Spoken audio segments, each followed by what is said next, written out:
பன்னீர் butter மசாலாவுக்கு நல்லா காய்ச்சின பாலில் ஒரு 10லேருந்து ஒரு 12 கேஷ்யூ நட்டை எடுத்து நல்லா ஊற வச்சுருங்க. பால் வந்து ஒரு அரை கிளாஸ் இல்லை ஒரு 1/4 கிளாஸ் இருந்தால் போதும். இதை நம்ம ஒரு 10 நிமிஷத்துக்கு ஊற வச்சுட்டு, இந்த 10 நிமிஷம் ஊற வச்சுற இது கேப்பில் நம்ம வந்து பன்னீரை கட் பண்ண போகிறோம். பன்னீரை மோஸ்ட்டாக நம்ம வந்து கிப்ஸாக கட் பண்ணலாம்.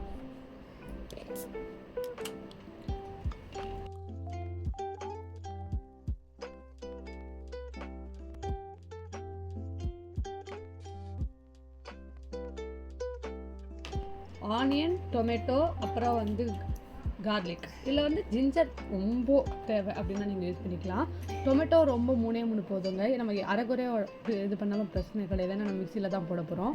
இப்போ மிக்சியில் ஒரு காஞ்ச மிளகா 3 காஞ்ச மிளகா போட்டுக்கோங்க. உங்களுக்கு காரம் எக்ஸ்ட்ரா வேணும்னா நீங்கள் ஒரு 4 5 அது மாதிரி போட்டுக்கலாம்.